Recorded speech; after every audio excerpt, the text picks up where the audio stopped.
नमस्कार। आप देख रहे हैं भव्या श्री न्यूज और मैं हूं आपके साथ आदित्य।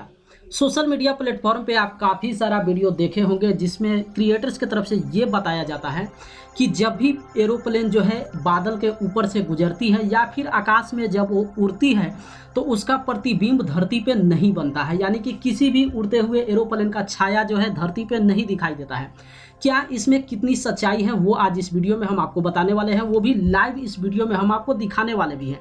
जैसा कि देखिए, सबसे पहले अगर आप इस तरीके का अपडेट आप सुने हैं तो सबसे पहले इस वीडियो को देखिए।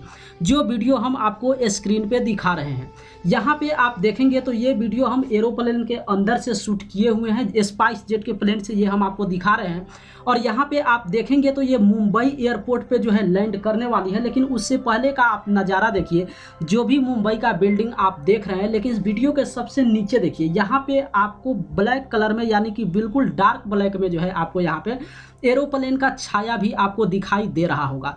ये उसी एरोप्लेन का छाया दिखाई दे रहा है जिसमें हम बैठे हुए हैं। तो एक तो सबसे पहले आप ये क्लियर कर लीजिए कि अगर आप किसी तरीके का अपडेट आप देखे हैं जहां पे ये बताया जा रहा है कि उड़ते हुए प्लेन का छाया जो है नहीं दिखाई देता है, तो सबसे पहले आप ये देखिए। लाइव हम आपको यहाँ प्रूफ के साथ वीडियो दिखा भी रहे हैं जहाँ पे स्पष्ट आप इस प्लेन का प्रतिबिंब यहाँ पे देख रहे हैं। अब पॉइंट ऑफ व्यू से आते हैं कि जो दूसरे क्रिएटर्स ये बताते हैं कि आखिर जो प्लेन आकाश से गुजरती है तो उसका प्रतिबिंब धरती पे क्यों नहीं दिखाई देता है। इसका भी एक अलग अपना पॉइंट ऑफ व्यू है, वो भी जो बताते हैं वो भी बिल्कुल परफेक्ट बताते हैं।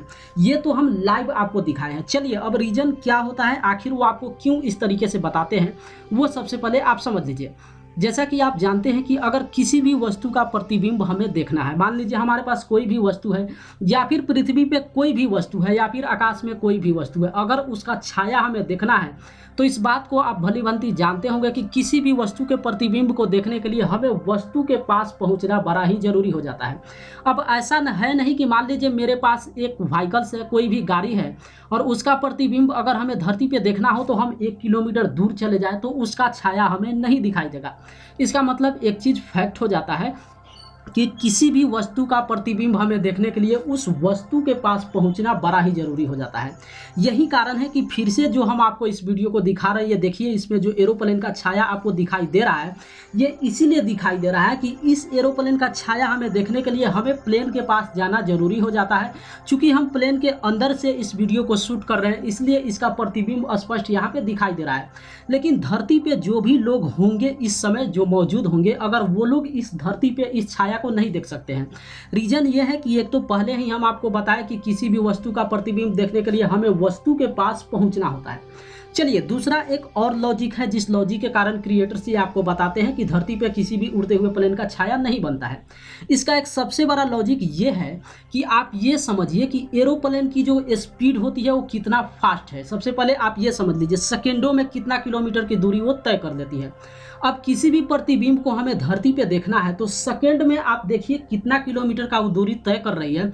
तो 1 सेकंड में अगर हमें किसी छाया को धरती पे देखना है तो आप समझ सकते हैं मेरा नज़र वहाँ पे जाएगा नहीं, तब तक प्लेन कितना किलोमीटर आगे बढ़ जाएगी। ये भी एक सबसे बड़ा लॉजिक है और इसके कारण भी धरती पे किसी भी व्यक्ति को जो है उड़ते हुए प्लेन का छाया नहीं दिखाई देता है।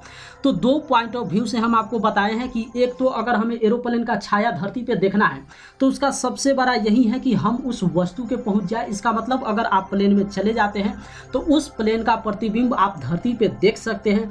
लेकिन धरती पे किसी भी एरोप्लेन का प्रतिबिंब नहीं दिखाई देने का सबसे बड़ा यही कारण है कि एक तो हम प्लेन के पास जाकर नहीं देखते हैं और दूसरी उस प्लेन की गति इतना काफ़ी तेज होती है जिसके कारण वो प्रतिबिंब को हम देख नहीं सकते हैं।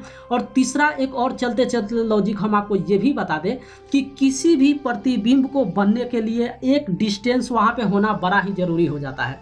अब जैसे मान लीजिए हम 100 किलोमीटर की दूरी पे किसी भी वस्तु को रख देते हैं या फिर नॉर्मली आप समझिए 100 फीट की ही ऊंचाई पे किसी भी वस्तु को रखते हैं और उसका प्रतिबिंब हम धरती पे देखना चाहते हैं, तो ये ये भी पॉसिबल नहीं होगा। इसी आधार पे आप समझ सकते हैं कि आकाश में जो एरोप्लेन उड़ रही है उसका धरती से डिस्टेंस कितना ये ऊंचाई है, ये भी आप समझ लीजिए। ज़्यादा ऊंचाई होने के कारण भी जो है उसका प्रतिबिंब धरती पे नहीं बन पाता है, या फिर उसकी स्पीड इतना फास्ट होती है, इसके कारण भी जो है उसका प्रतिबिंब धरती पे नहीं बन पाता है। तो यहाँ पे दोनों तर्क हो जाता है। अगर क्रिएटर्स आपको ये बताता है कि किसी भी उड़ते हुए एरोप्लेन का छाया जो है धरती पे नहीं बनता है, तो ये भी एक तरीके से गलत है। बिल्कुल बनता है, जो कि हम आपको पहले ही दिखा दिए हैं, लेकिन उसके लिए एक सिचुएशन ये होता है कि आपको प्रतिबिंब देखने के लिए उस वस्तु के पास पहुंचना जरूरी हो जाता है। इसलिए हम प्लेन के अंदर से जो ये वीडियो दिखाए हैं उसमें स्पष्ट प्लेन का जो है प्रतिबिंब धरती पे आपको दिखाई दे रहा है। लेकिन दूसरा जो क्रिएटर्स आपको ये बताते हैं, जिसमें ये बताते हैं कि उड़ते हुए प्लेन का पृथ्वी पे छाया नहीं दिखाई देता है, उसका दो रीजन यही हम आपको बताए हैं। एक तो दोनों के बीच डिस्टेंस काफ़ी ज़्यादा हो जाता है, और दूसरा ये है कि उसकी स्पीड इतना तेज होती है जिसका प्रतिबिंब हम अपनी आंखों से धरती पे नहीं देख पाते हैं।